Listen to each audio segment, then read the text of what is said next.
By spring you will birth our son, the giant rancher declared to the lonely woman. In the dead of winter, with snow beating against her cabin walls, a lonely widow prays not to die alone. Then her door creaks open. A towering rancher steps inside, his voice like thunder. By spring, you will birth our son. But this isn't just a vow, it's a prophecy. And as the townsfolk whisper, as church bells toll and jail keys rattle, danger rises. Greedy men want his land. Rustlers circle in the dark.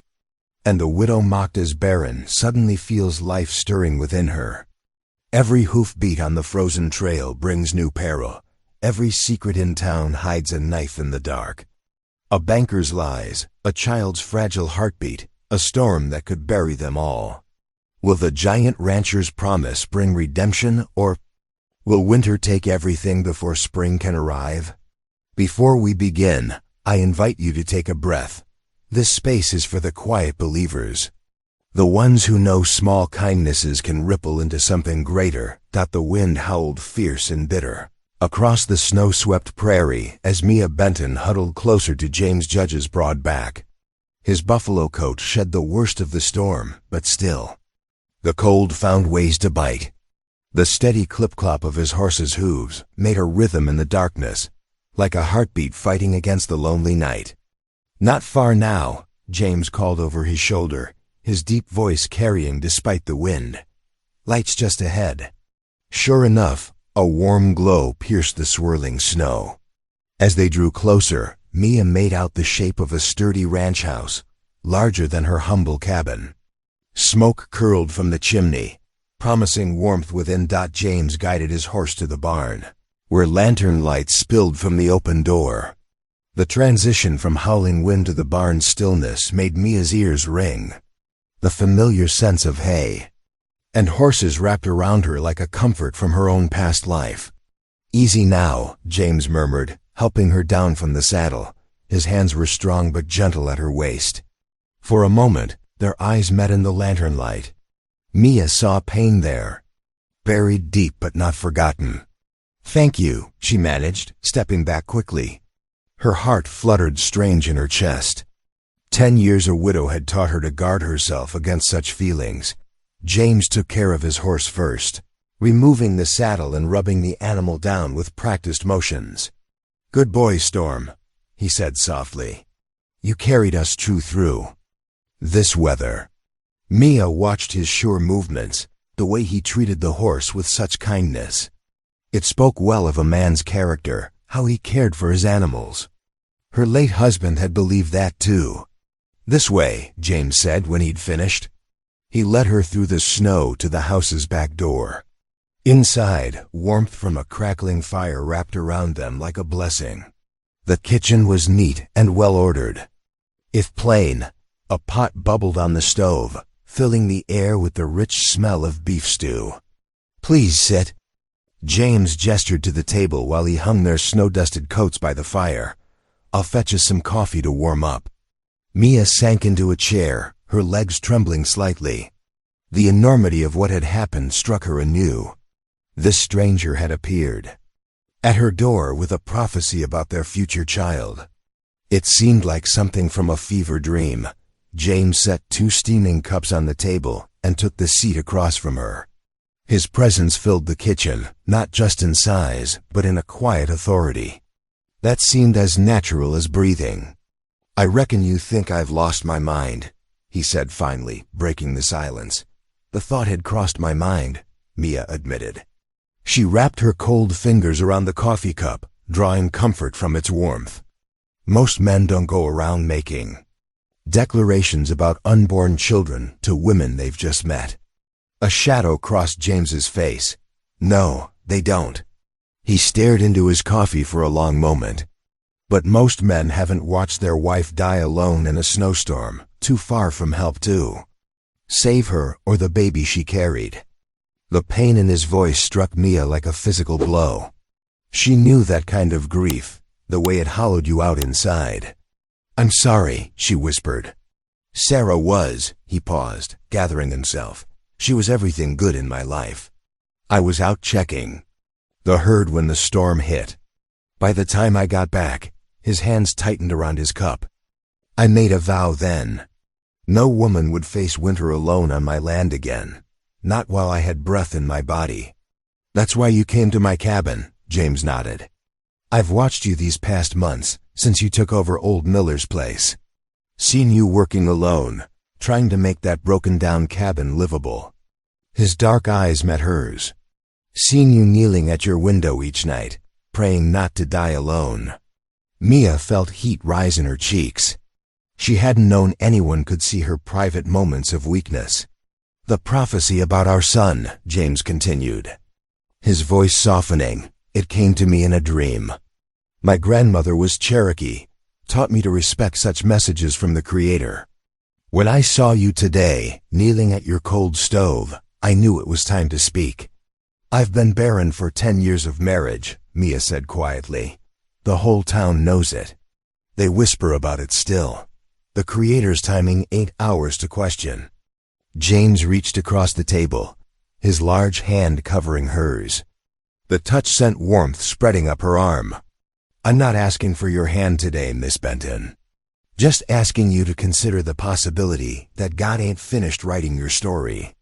Yet, the stew's rich aroma filled the kitchen as James ladled generous portions into 2 worn bowls. Steam rose in the lamplight, carrying the promise of warmth against the bitter cold outside. He set one before Mia with careful courtesy. It's venison, he explained, settling into his chair. Shot it myself last week. Mia took a tentative spoonful. The meat was tender, the broth seasoned just right. It's good, she said, surprised. Did your wife teach you to cook? Pain flickered across James's face, but he answered steadily. Sarah tried. But truth is, I learned from my grandmother. She believed a man should know how to tend his own needs. He broke off a piece of cornbread. She taught me many things before she passed. Cooking, healing herbs, the old stories of her people. You mentioned she was Cherokee? James nodded. She came to this territory as a girl, before the changes. Married my grandfather and built a life here. His dark eyes grew distant. She's the one who taught me to listen when the Creator speaks, even if the message seems strange. Like prophecies about unborn children? Mia couldn't keep the skepticism from her voice. I know how it sounds. James set down his spoon. But after Sarah, after I lost her, I prayed for guidance. Begged to understand why. He drew a deep breath. The dream came 3 nights ago. Clear as I'm seeing you now. A boy with Sarah's smile and your eyes, running across this very yard. Mia's hand trembled as she reached for her coffee. Mr. Judge, James, he corrected gently. James, I appreciate your concern, but I've made my peace with being childless. The good Lord saw fit to deny me that blessing. Or perhaps he was waiting for the right time. James leaned forward, his expression earnest. I'm offering you safety, Miss Benton. A proper roof, food through winter. Marriage in name only, if that's what you wish. But I believe with all my heart that child is meant to be. Mia opened her mouth to scoff, but something in his quiet conviction gave her pause. Before she could respond, gunshots cracked through. The night air. James was on his feet in an instant. Stay here, he ordered, grabbing his rifle from its place by the door. He vanished into the darkness, leaving Mia alone with her racing heart. Minutes crawled by like hours. More shots echoed, closer now. Without conscious thought, Mia grabbed a lantern and hurried outside. The snow had lessened, moonlight breaking through the clouds to silver the landscape. She found James by the corral, leaning heavily against the fence. 3 riders were disappearing into the night, their horses' hooves muffled by snow. Rustlers, James growled. Trying to take the army's cattle. He shifted and winced, and Mia saw dark stains spreading across his shirt. You're hurt. Come inside this instant. She took his arm, surprised by her own boldness. James allowed her to guide him back to the kitchen. By the firelight, Mia could see the bullet had grazed his shoulder, leaving an angry furrow. "Medicine chests in that cabinet," James directed, sinking into a chair. "Grandmother's healing supplies, too." Mia found the chest and quickly gathered what she needed. With steady hands, she cleaned the wound, applying a poultice of herbs before binding it with clean bandages. James watched her work, his breathing even despite the pain. "You've done this before," he observed. "My husband was prone to accidents." Mia tied off the bandage. "There, that should hold. Much obliged." James caught her hand as she withdrew. "I meant what I said earlier. No harm will come near you here, I swear it." Mia felt warmth spread from where their hands touched. "You're in no condition to make grand promises right now. Rest." The night passed slowly. Mia dozed in fits and starts, too aware of James's presence in the next room. When dawn finally broke, she found herself drawn to the window. Outside, James was already moving across the yard, favoring his injured side, but determined to check his herd. Snow crunched beneath his boots as he made his way to the cattle, stopping to examine each animal with careful attention. Watching him, Mia felt something shift inside her chest. For 10 years she'd carried her grief and loneliness like stones, in her pockets, weighing her down. But here was a man who needed her steady hands, her quiet strength. Here was purpose, wrapped in an impossible prophecy. She pressed her palm against the cold glass, remembering the warmth of his gratitude, the conviction in his voice when he spoke of their future. For the first time since her husband's death, Mia felt the stirring of something she'd thought long buried. Hope that morning crept over the land like a hesitant visitor, the sky heavy with clouds that spilled endless snow. Mia stood at James's kitchen window, watching the white flakes dance their way to earth. Her own cabin waited across the valley, but the thought of returning to its bitter chill made her shoulders tense. The wood stove here radiated steady warmth, its heat wrapping around her like a familiar quilt. The aroma of coffee and frying bacon filled the air as James worked at the cast-iron stove, his injured shoulder moving stiffly but purposefully. "Breakfast's nearly ready," he said, sliding eggs onto 2 tin plates. "Might not be as fancy as you're used to." "My cooking's plain as my face," Mia replied, settling at the table. "And that stove of mine barely draws heat anymore. Been burning through wood like water, with little to show for it." James set the plates down, his expression troubled. "That's no good, especially in weather like this." He poured coffee into their cups, steam rising between them. "Miss Benton, Mia, you shouldn't have to struggle so." Before she could respond, his face darkened. "Though some folks seem to prefer seeing good people suffer. Take Wycliffe, that banker in town. Been trying to force me off this land for 2 years now. The railroad man?" Mia had seen the well-dressed banker strutting through town, his boots always gleaming despite the mud. "Same one." James's jaw tightened. "Claims they need my south pasture for their new line. Offered to buy at half what it's worth, then started making threats when I refused. Even tried claiming my grandmother's marriage papers weren't legal, on account of her being Cherokee." Mia saw the strain in his eyes, the weight of constant battle. But beneath it lay something unshakable, a quiet certainty that spoke of deep roots and deeper faith. "My grandmother," James continued, his voice softening, "she used to say that trials either break a person or prove them true, like fire testing gold." He sipped his coffee. "She'd sing hymns while she worked, some in English, some in Cherokee. Said praise sounds sweet in any tongue, long as it comes from the heart." After breakfast, James hitched the wagon for the ride back to Mia's cabin. The snow had drifted deep, forcing them to take the longer route around Thunder Creek. The frozen water lay silent beneath its white blanket, ice thick enough to bear an elk's weight. The wagon creaked and swayed, horse hooves making soft sounds. In the snow, Mia pulled her shawl tighter, grateful for the buffalo robe James had draped across their laps. Your grandmother sounds like she was a wise woman, she said, breaking the comfortable silence. She was. James guided the horses around a fallen branch. Taught me that the Creator's ways don't always make sense to us, but there's purpose in everything, even pain. Mia's hands twisted in her lap. Some things don't have purpose, Mr. Judge. Some things just are. She drew a shaky breath, like my condition. 10 years married, and no child ever quickened. The doctor in St. Louis said I'm barren. That's just truth, plain as day. James was quiet for a long moment, only the squeak of wagon wheels filling the air. Truth according to men, he finally said. But God's truth runs deeper. Sarah and I waited 5 years for our little one. Folks said it wouldn't happen, but it did. His timing ain't ours. And look how that ended, Mia whispered, immediately regretting her words. But James didn't flinch. Yes, look how it ended. With me here, offering you shelter. With that dream as clear as sunrise, his voice grew gentle. The Lord gives and takes away, but he also restores, sometimes in ways we'd never expect. They reached her cabin as the snow began falling harder. James helped her down from the wagon, his hands strong and steady.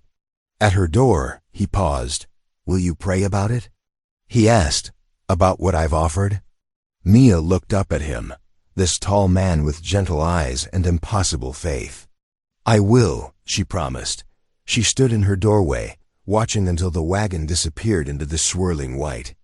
The silence pressed in, heavier than before. Her little cabin felt colder, emptier, after the warmth of James's home and presence. Slowly, Mia sank to her knees beside her bed. But this time, her whispered words were different. Not just prayers for herself, for survival and comfort.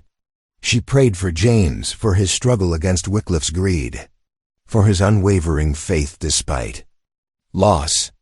And somewhere in her heart, a tiny seed of hope began to stir, hope that perhaps God's plans were indeed larger than her own understanding. 2 days passed like molasses in winter. Mia stood in her kitchen, wrapping a still warm loaf of cornbread in a clean cloth. The morning sun caught the frost on her window panes, making them sparkle like diamonds. She'd baked the bread as thanks. Though it felt small compared to James's kindness, the walk to his ranch took longer than usual, fresh snow crunching beneath her boots. As she rounded the bend, she heard the steady thud of a post driver. There stood James, his broad shoulders hunched against the cold, as he worked to repair a broken fence line. His injured arm moved stiffly, but his strikes remained true. Mr. Judge, she called out, holding up her bundle. I brought you something. James straightened, wiping his brow despite the chill. Miss Benton. That's right, thoughtful of you. He smiled, the expression warming his stern features. You shouldn't be working that shoulder so hard, she scolded gently, noting how he favored his right side. Fence won't fix itself, he replied, but she saw him wince as he set down the heavy tool. Mia glanced at the remaining posts. Let me help. I'm stronger than I look. James studied her for a moment, then nodded. Much obliged. Truth is, it goes faster with two. Together they worked through the morning, Mia holding posts steady while James drove them deep. The rhythm of their shared labor felt natural, like they'd done this 100 times before. When the last post stood firm, James gestured toward the barn. Need to check on Blue, my draft horse. He's been favoring his left foreleg. The barn doors creaked open, releasing the warm smell of hay and horses. Blue, a massive Percheron, nickered softly at their entrance. James ran his hands down the horse's leg while Mia found a curry brush. About what we discussed, James said quietly, his eyes on his work. Marriage would give you protection through winter. A proper roof, plenty of food. No one questioning your presence here. He paused. I know it's not traditional, but people already whisper about me, Mia interrupted, brushing Blue's broad back. Say I'm cursed, unlucky. The words tasted bitter. 10 years married and no child to show for it. Then Thomas dying like he did. James straightened, his expression gentle. People say plenty that ain't true. Mia moved around Blue's other side, the familiar motions of grooming soothing her nerves. Through the barn's open door, she could see into the ranch house. A room off the kitchen caught her eye, a nursery, she realized with a pang. The door stood ajar, revealing a dusty cradle and abandoned rocking chair, her hands stilled on Blue's flank. That empty room spoke volumes about James's loss, his loneliness. She'd been so caught up in her own grief, she hadn't fully considered his. "The stew should be ready," James said, breaking into her thoughts. "Would you join me?" The kitchen was warm and inviting, steam rising from the pot on the stove. They ate in comfortable silence, the cornbread complementing the rich broth. Mia watched James across the table, noting the careful way he held his spoon, the quiet strength in his bearing. "I'll stay," she said finally. "Through winter, as your wife in name only." She met his eyes steadily. "But I need your word, no expectations beyond what we agree to." James nodded solemnly. "You have it, my protection and respect, nothing more." After supper, they stood together in the nursery doorway. Dust motes danced in the fading light, settling on the unused furniture like gray snow. Without discussion, they began to clean.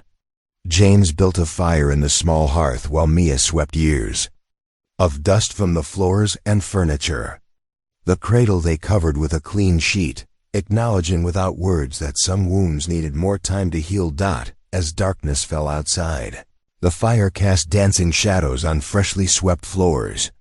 Mia stood in the doorway, watching the flames. The crackling wood and warm light made the room feel alive again, as if it too were awakening from a long sleep.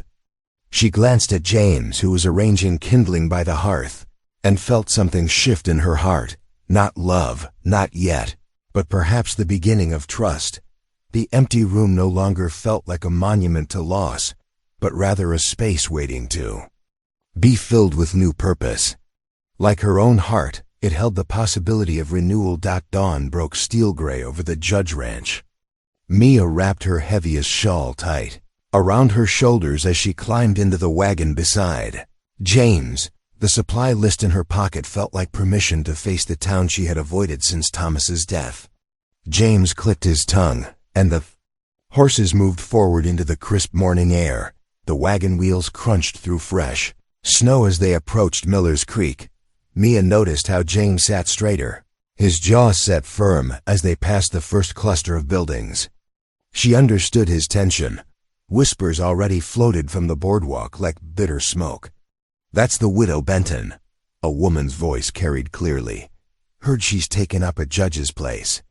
"Desperate widow," came another harsh whisper. "Barren bride," someone added, the words striking like ice against Mia's cheeks. James guided the wagon to a stop outside Miller's General Store. He descended first, then offered his hand to help Mia down. His fingers were warm and steady against her trembling ones. The store bell jangled as they entered, and Mr. Miller's narrow face appeared from behind a stack of flour sacks. "Well, if it ain't the judge," Miller drawled, his thin lips twisting. His gaze slid to Mia like oil on water. "And his guest." "My wife," James corrected firmly, his voice filling the store. Miller's sneer deepened. "That's so. Mighty quick arrangement."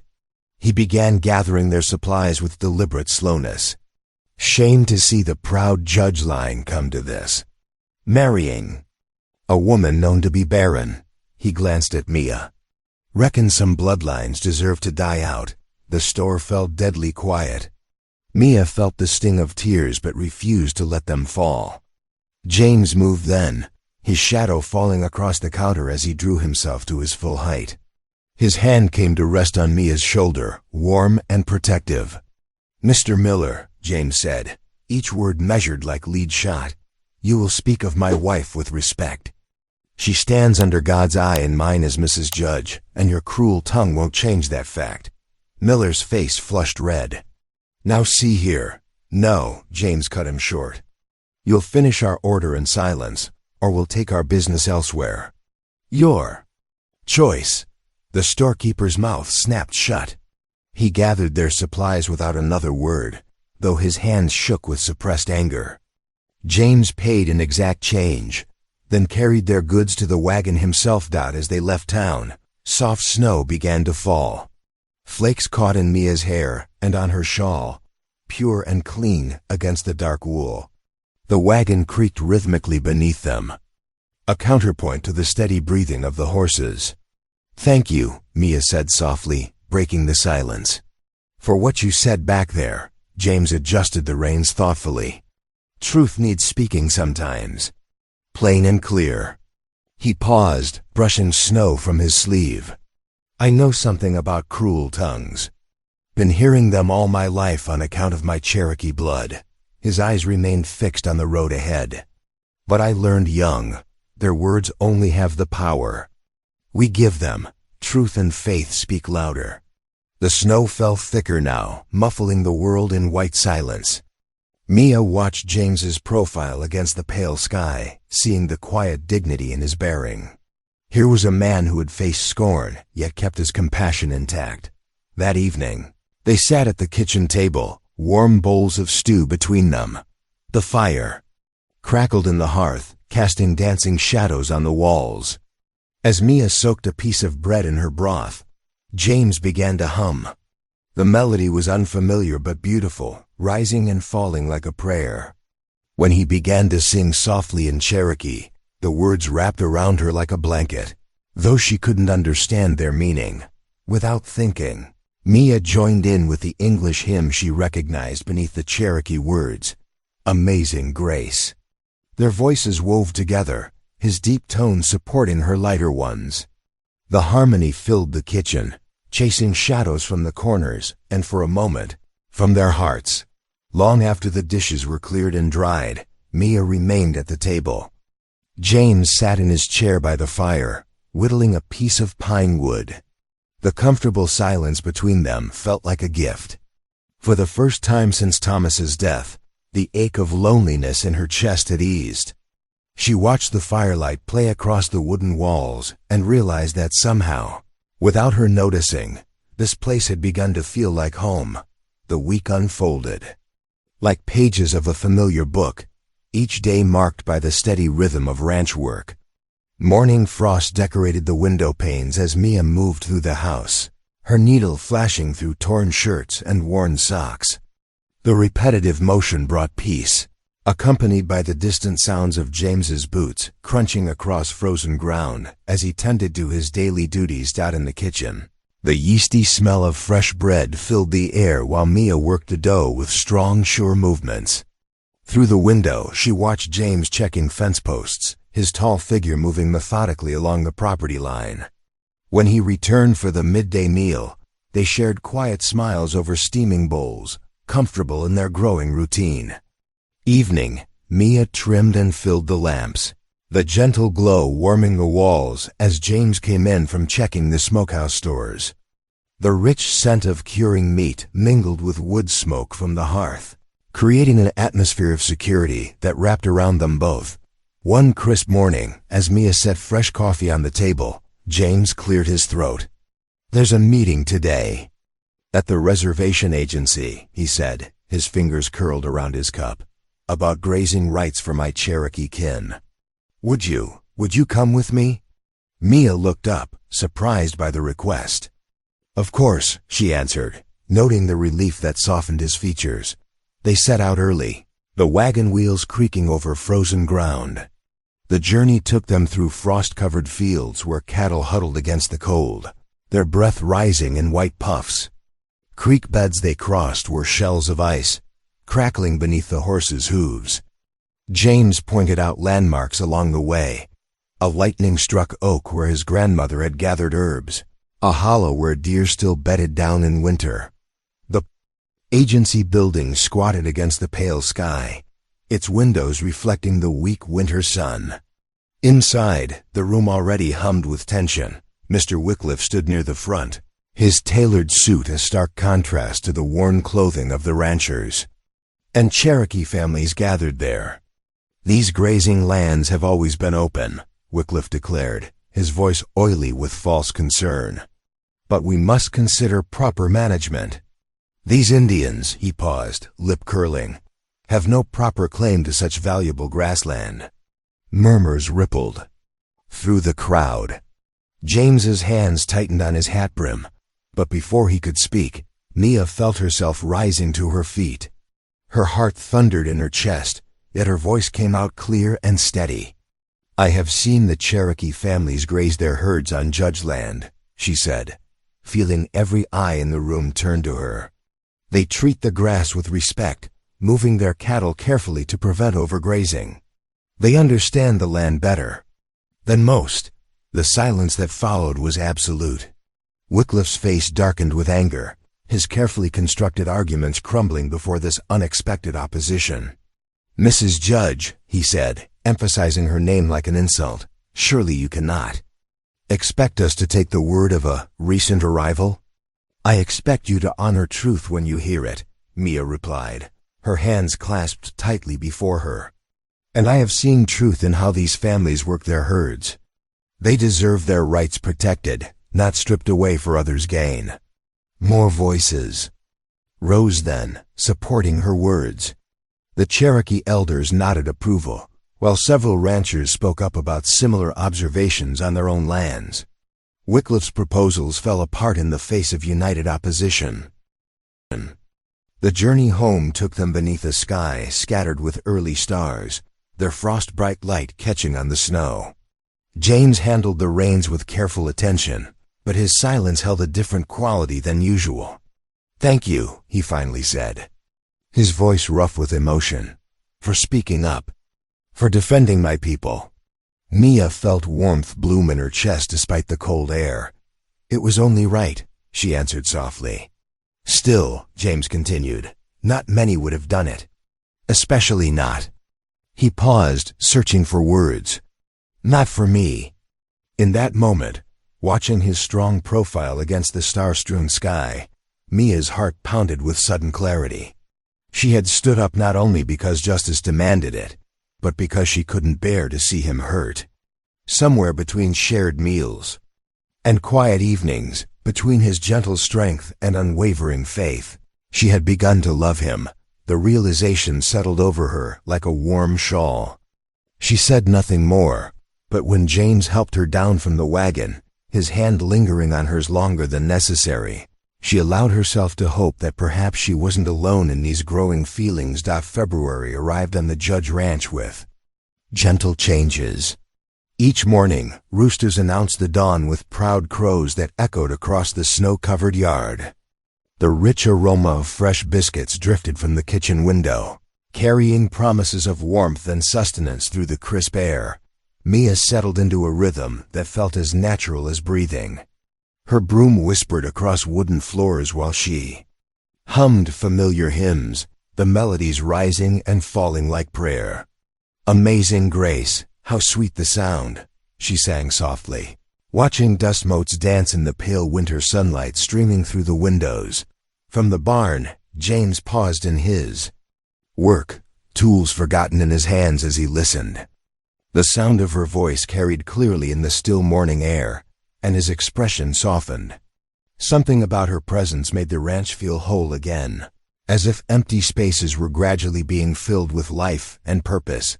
One evening, as a fierce snowstorm battered the house, Mia sat in her rocking chair by the fire, mending one of James's shirts. The wind howled outside, rattling the shutters against their frames. Suddenly, she felt something different, a warmth, a flutter deep within her body. The sensation was so foreign, yet so distinct, that her hand stilled on her needlework. She waited, hardly daring to breathe, but the feeling passed as quickly as it had come. Days slipped by, marked by continued ranch work and shared meals.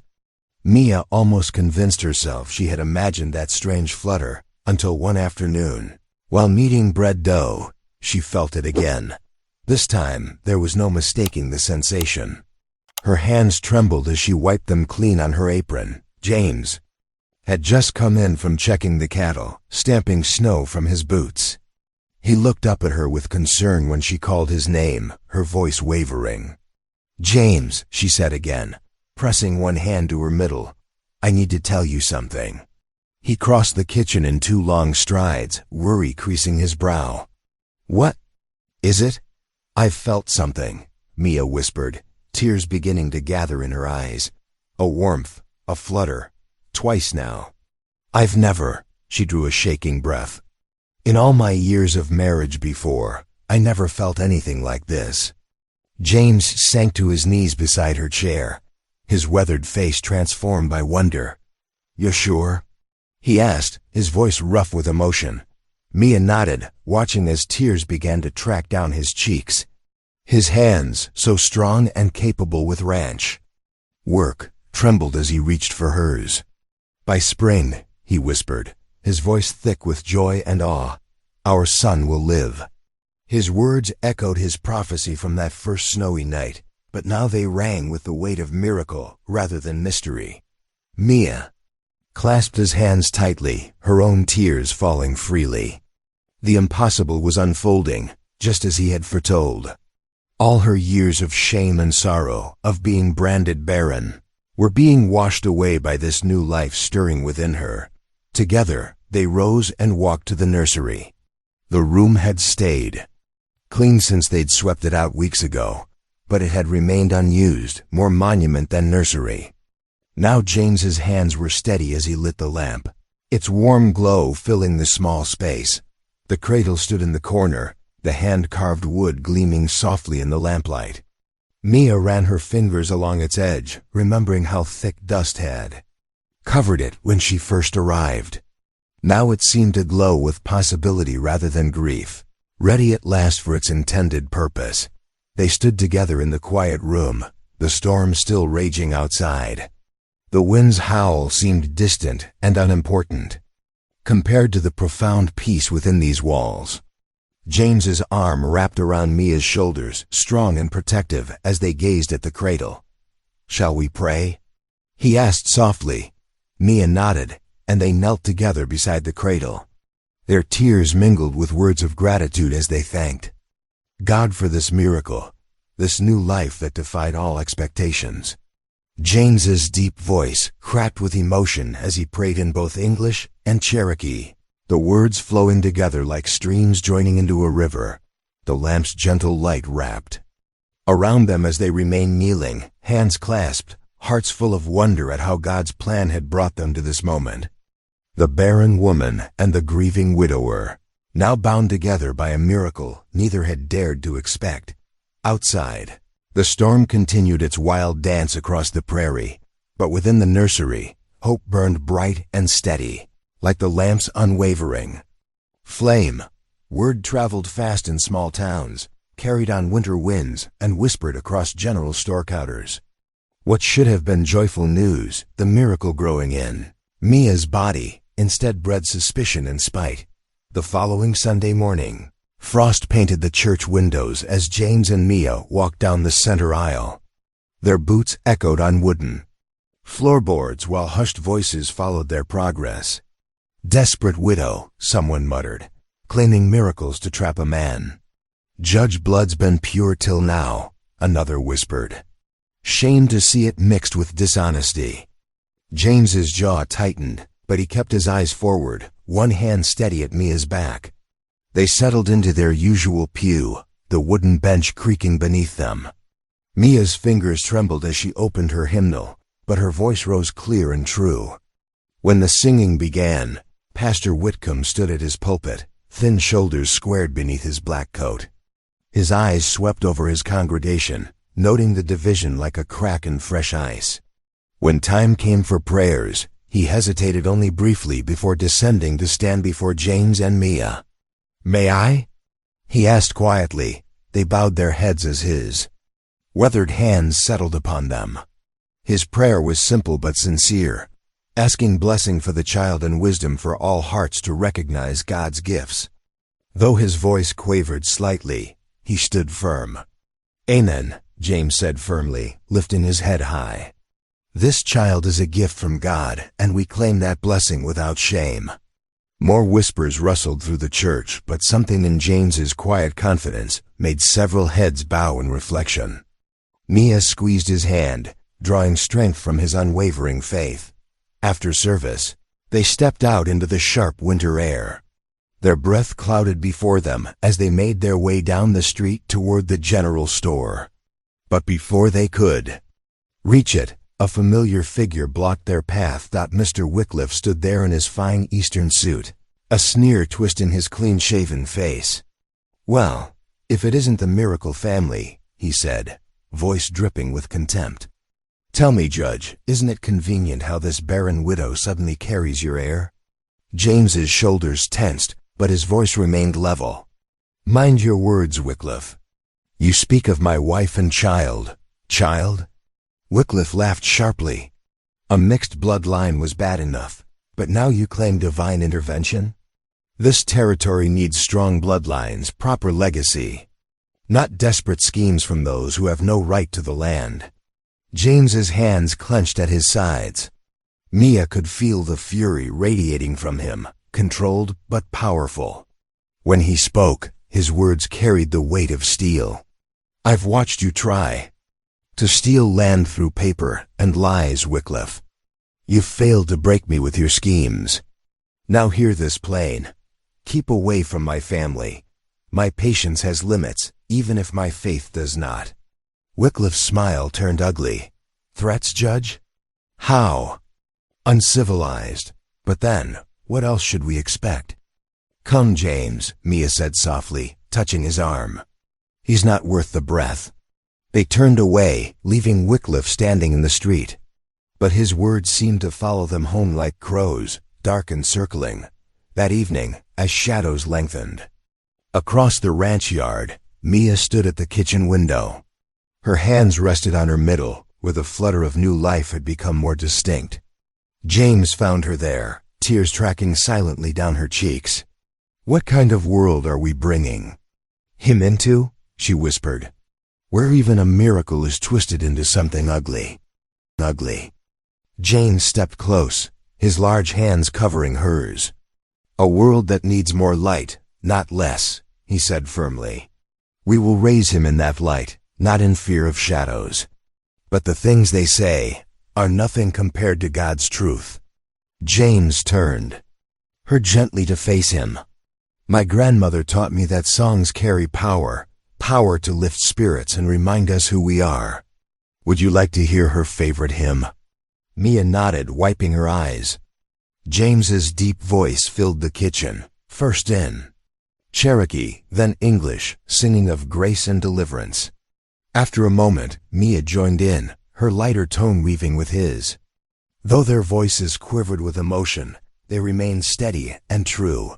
The familiar melody wrapped around them like a warm blanket, chasing away the chill of town gossip and Wycliffe's threats.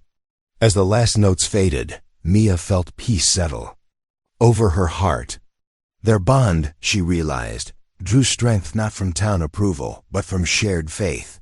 Faith in each other, in the miracle they'd been given, and in God's greater plan. "We are not alone," James murmured, his hand still covering hers where their child grew, "and neither will he be." March arrived with a vengeance, its winds cutting across the prairie like sharpened steel. The morning dawned gray and bitter, frost coating the window panes of the Judge ranch house in delicate patterns that spoke of winter's lingering grip. Mia stood at the cook stove, her movements measured and calm despite the child stirring within her. The familiar scent of coffee and frying bacon filled the warm kitchen as she prepared breakfast.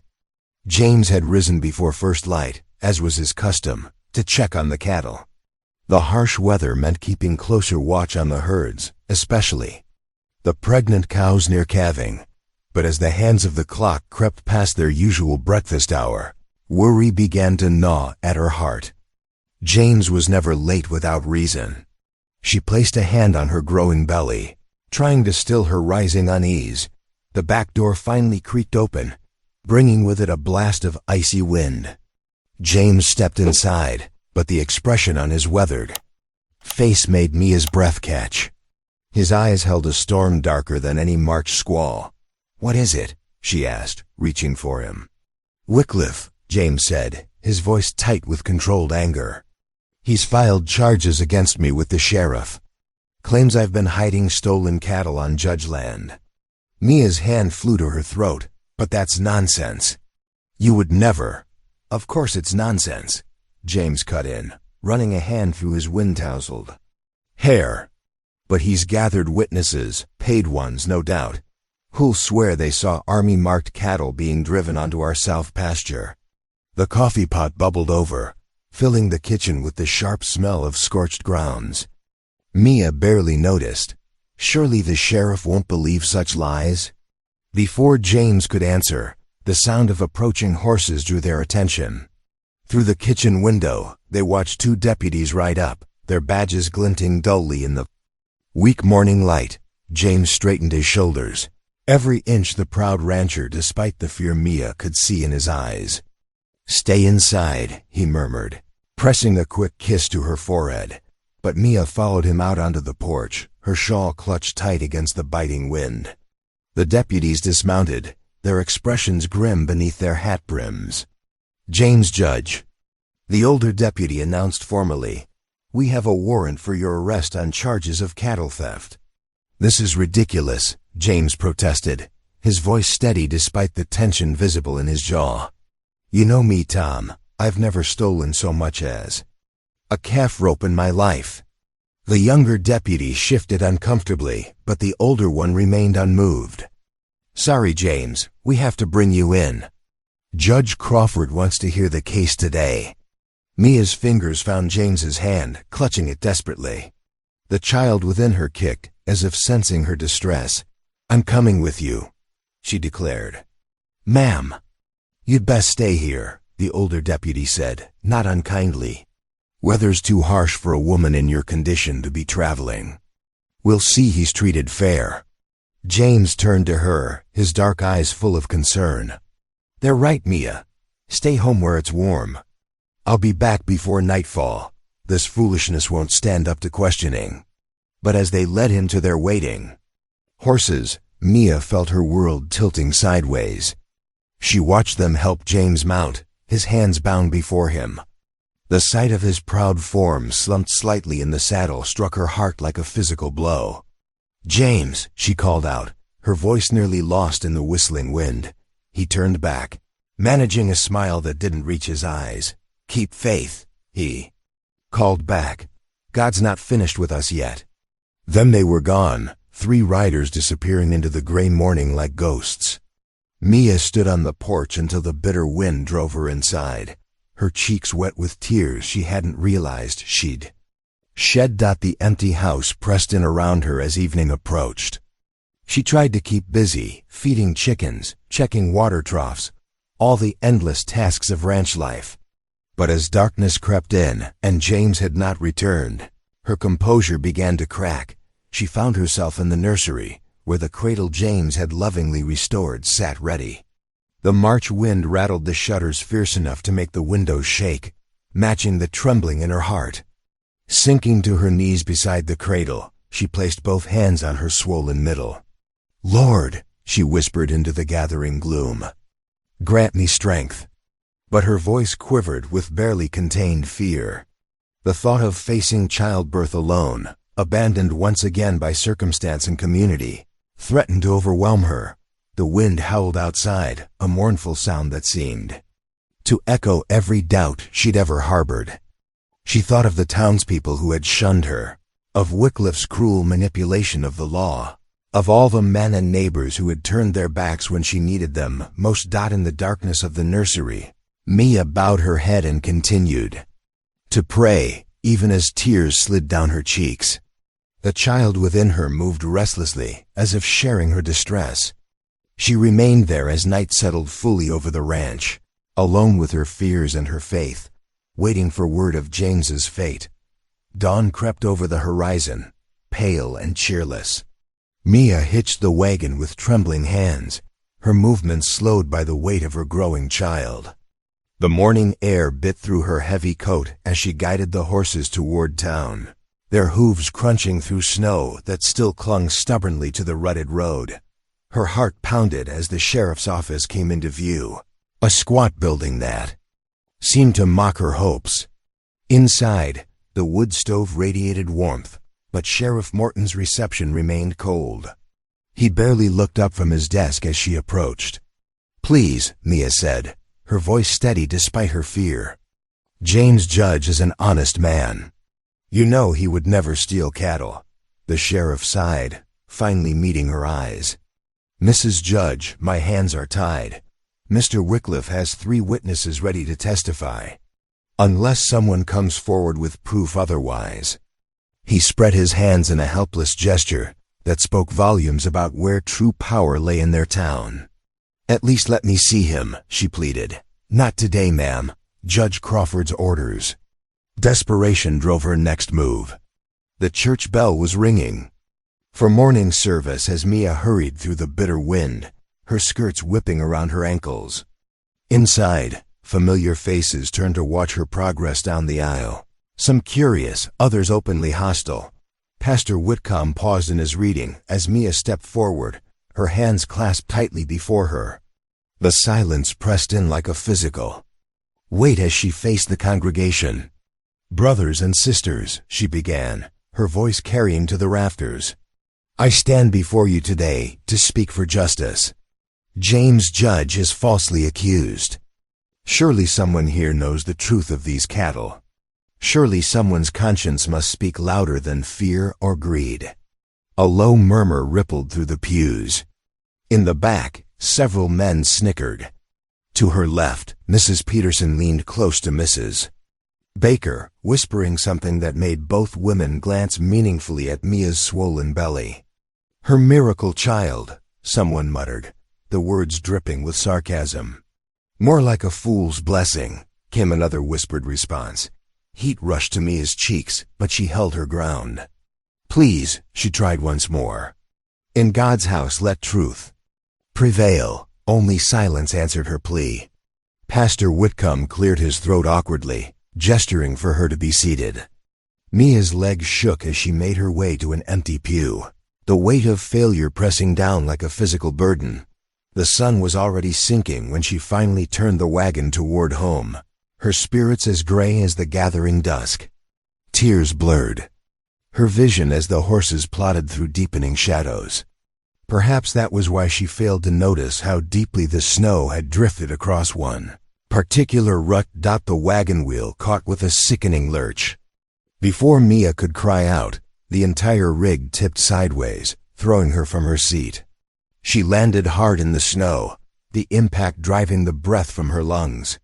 Pain shot through her side as she instinctively curled around her precious burden. "Oh God," she gasped, one hand pressed to her belly. "Please, no." For several terrifying moments, she lay there, waiting to feel movement within. The snow soaked through her clothes, but she barely noticed the cold. Finally, blessedly, she felt a flutter of movement. A sob of relief escaped her lips. Slowly, carefully, Mia pushed herself to her feet. The wagon lay on its side, one wheel spinning lazily in the air. The horses stamped nervously, still harnessed but thankfully unhurt. She knew she couldn't right the wagon alone, not in her condition. Shivering violently now, she began stumbling through the snow toward home. Each step sent fresh pain through her bruised body. The child moved restlessly within her, as if sharing her distress. "Hold on, little one," she whispered. "Just hold on." She had gone perhaps a quarter mile when she heard hoofbeats approaching. Old Mr. Winters, their nearest neighbor, pulled his horse up short at the sight of her. "Good Lord, Mrs. Judge, what happened?" Minutes later, she was wrapped in his spare blanket as he guided his horse toward the ranch house, leading her wagon. Horse behind them. The overturned wagon would have to wait until morning. In the safety of her home, Mia lay on the hearth rug, the fire's warmth slowly seeping into her chilled bones. Every movement brought fresh aches, but it was fear for her unborn child that kept her eyes fixed on the flames. "Lord," she whispered, one hand pressed protectively over her belly. Do not let me lose this child. Please, not this miracle. Not now. The fire crackled and popped, its light dancing across the walls of the empty house. Somewhere in town, James lay in a cell, unaware of her ordeal. Tears slipped down Mia's cheeks as she continued her vigil, praying for strength to endure. Whatever trials lay ahead, James slumped against the cold iron bars of his cell, his hands raw and blistered from gripping them during sleepless nights. The small window high above showed only patches of gray sky, making it impossible to track time. Each hour blurred into the next, marked only by the distant church bells and his growing fear for Mia. The cell felt like ice despite the meager warmth from the pot-bellied stove in the jail's front room. James flexed his stiff fingers, wincing at the ache. His thoughts circled endlessly to his ranch, to Mia alone there, to their unborn child. The memory of his first wife's death haunted him anew. He had promised no woman would face winter alone. On his land again, yet here he sat, trapped by Wycliffe's lies. The sound of boots on wooden boards snapped his attention to the jail's entrance. Sheriff Morton appeared, followed by a familiar lean figure that made James's heart leap with hope. "Henry," James breathed, recognizing his Cherokee cousin. Henry nodded solemnly, his dark eyes steady. The scout's buckskin jacket still carried frost from hard riding. Behind them, more footsteps announced the arrival of Judge Crawford and a red-faced Wycliffe. "This man claims to have evidence regarding the stolen cattle," the sheriff said, gesturing to Henry. Henry stepped forward, his voice clear and firm. "I swear before God in this court that 3 nights ago I witnessed Wycliffe's men driving cattle bearing the Judge brand. They moved the herd under cover of darkness, heading east toward the railroad tracks." "Lies!" Wycliffe sputtered, his face growing redder. "You cannot trust an Indian's word over. Mind yourself, Mr. Wycliffe." Judge Crawford cut in sharply. "This man has served as an official interpreter for this court. His testimony carries full weight of law." Henry continued, undisturbed. "I tracked their path. The cattle were driven through Sweetwater Canyon, then corralled in the old Myers barn. The tracks are still visible in the snow, and 2 of Wycliffe's ranch hands are ready to confirm my account." The sheriff shifted uncomfortably, glancing between Wycliffe and Judge Crawford. The banker's influence hung heavy in the air, but law and truth pressed harder. "Well, Morton," Judge Crawford prompted, "it seems we have evidence of who truly stole those cattle." The sheriff's shoulders sagged as he reached for his keys. "Mr. Judge, you are free to go." "My apologies for the detention." The cell door creaked open. James stepped out, clasping Henry's arm in gratitude. "Much obliged, cousin." Wycliffe jabbed a finger toward them. "This isn't finished. That land is legally deeded to the Judge family," Crawford interrupted. "And I suggest you leave now, Mr. Wycliffe, before we discuss charges of false accusation and cattle theft." The banker stormed out, nearly knocking over a chair in his haste. James barely noticed, his mind already racing toward home and Mia. "Your horses saddled out back," Henry said quietly. "Ride fast. Storm's coming." James didn't need telling twice. Within moments, he was mounted and spurring his horse through the streets of town. The afternoon sun hung low and weak, casting long shadows across the snow-covered road. His breath came out in white clouds as he urged his mount faster. The cold bit through his coat, but James barely felt it. Every hoofbeat seemed to echo his. Fears for Mia, the memory of finding his first wife too late, of holding her cold hand as their child lay still beside her, drove him like a whip. Snow began to fall, thick flakes that stung his face and obscured the path ahead. "Please, Lord," he prayed aloud, his voice carried away by the wind. "Keep them safe. Don't let me be too late again." His horse's flanks were lathered with sweat despite the cold when they finally reached the ridge overlooking his ranch. James pulled up short, his heart clenching at the sight below. No smoke rose from the chimney. The house stood dark and still. against the growing dusk. "No," he whispered. Then louder, "No." He spurred his mount down the slope, snow spraying from the horses' hooves as they thundered toward the ranch house. The yard was empty, the barn door swinging loose in the wind. James leaped from his saddle before his horse fully stopped, stumbling through the deep snow toward the house. "Mia!"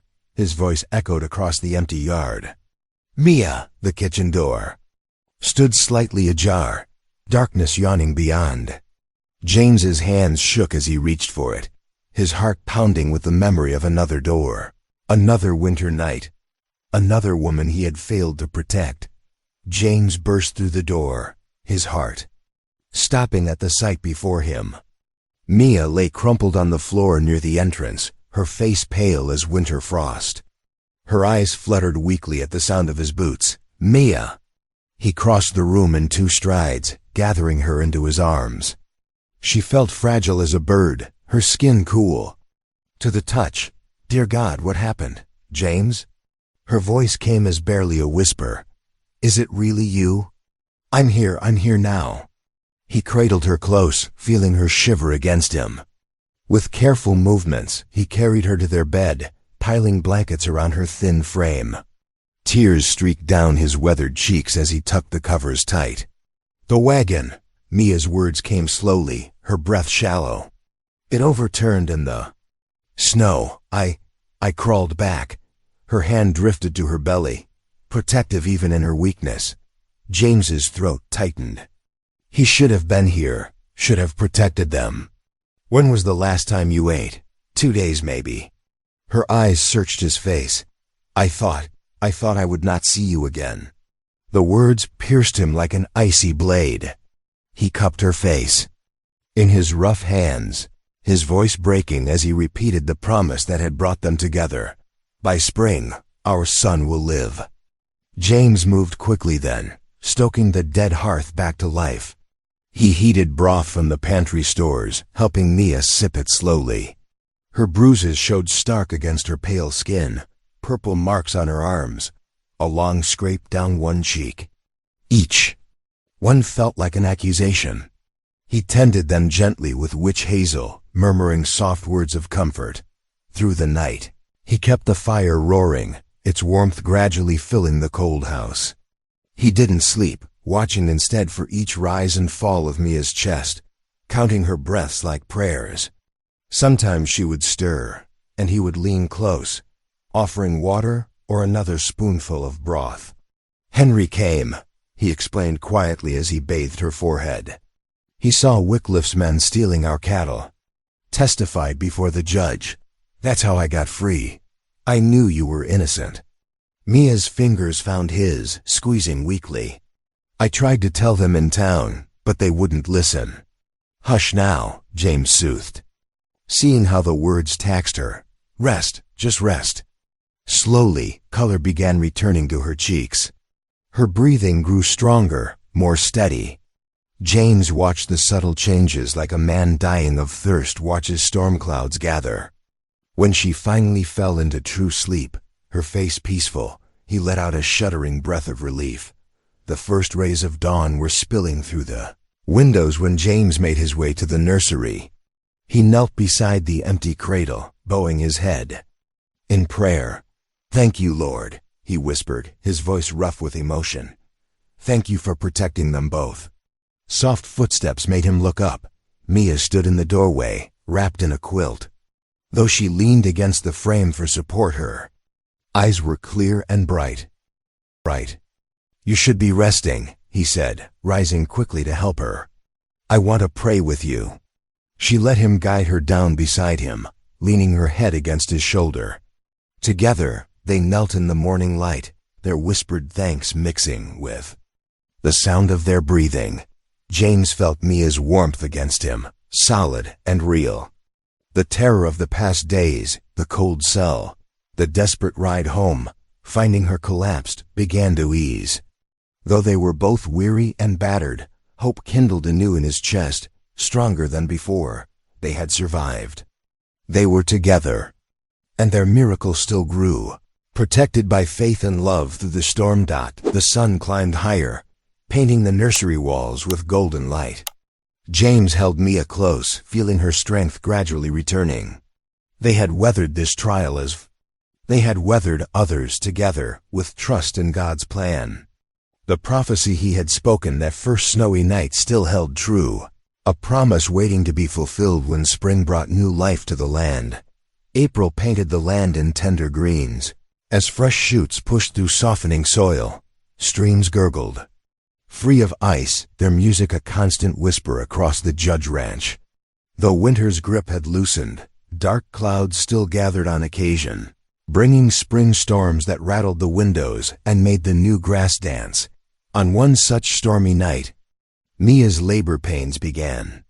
Thunder rolled across the plains as she gripped James's calloused hand, her knuckles white with effort.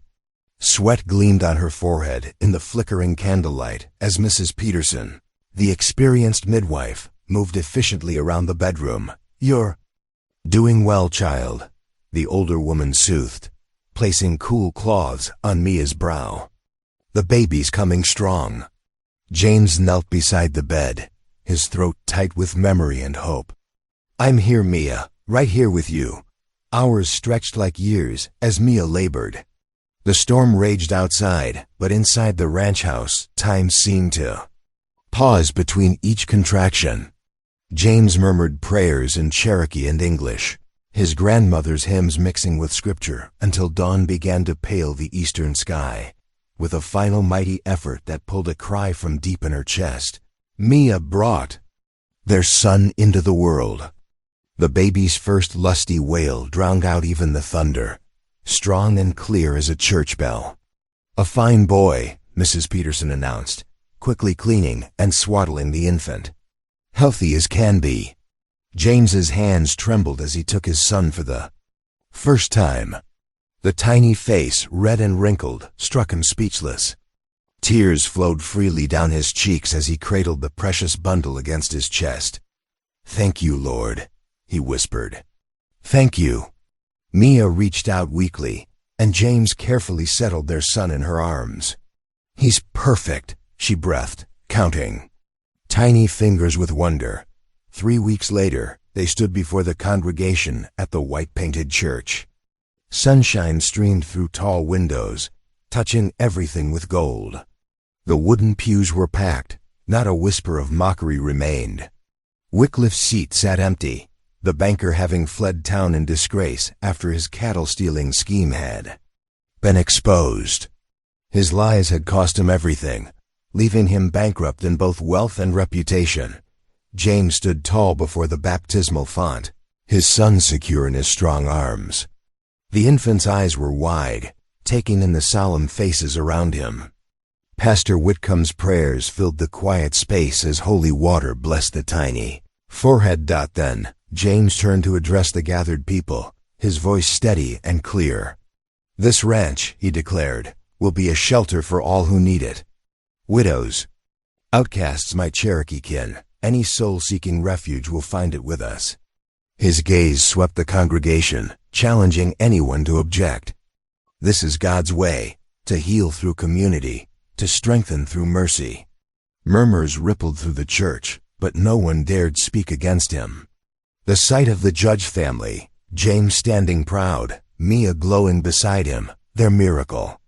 Son sleeping peacefully, radiated too much blessing to deny. Mia's eyes filled with tears of joy as she watched her husband and son. The prophecy spoken that bitter winter night had been fulfilled in ways greater than she could have imagined. Not just in the birth of their child, but in the birth of hope itself. Hope for a community where all could find belonging. Summer painted the Judge Ranch in vibrant hues. Golden sunlight warmed the fresh-painted walls while wildflowers nodded, their bright heads in the gentle breeze. The sound of children's laughter rang across the yard, mixing with the gentle lowing of cattle and the rhythmic tap of James's hammer as he worked on the corral. From her place on the wide porch, Mia rocked their infant son, her voice carrying soft and sweet across the afternoon air. The old hymn, one James's grandmother had taught them, drifted between English and Cherokee words. The baby's eyes, dark and knowing like his father's, watched her face as she sang. The ranch had become everything. James promised that snowy night, a sanctuary for all who needed one. Sarah Thompson from 2 Homesteads over had brought a fresh apple pie, its fragrant steam still rising from the crust. 2 of James's Cherokee cousins sat in the shade, teaching their songs to neighborhood children who gathered eagerly around them. The afternoon eased into evening, painting the sky in sweeping strokes of pink and gold. Inside the ranch house, the scent of roasted chicken and fresh bread filled the air. Around the long table, neighbors and kin shared stories and passed dishes, their laughter flowing as freely as the cool well water in their cups. Wildflowers from the prairie stood in a mason jar at the table center, their sweet perfume drifting through open windows on the evening breeze. After the meal, James lifted their son from Mia's arms and carried him out into the yard. The baby cooed as James raised him toward the sunset-streaked sky, his tiny hands reaching for the colors painted across the heavens. "By spring, you were promised," James said softly, his voice thick with wonder and gratitude. The prophecy that had seemed so strange that winter night had bloomed into perfect truth. Mia moved to stand beside them, slipping her work-worn hand into James's larger one. The 3 of them stood together in the gathering dusk, their shadows stretching long across the grass. Peace settled around them like a blessing. "Lonely no more, I had been given spring," Mia whispered, her heart full to bursting with the miracle of it all. Behind them, lamplight spilled from the ranch house windows, warm and welcoming. The golden glow reached across the yard like open arms, beckoning to any weary traveler who might pass the gate. The Judge Ranch stood as a beacon of hope on the frontier, proof that faith could bloom even in the hardest ground. Thank you for being here. If something in this story stayed with you, I'd love to see you again. Subscribe, and tomorrow I'll bring you another story crafted with heart.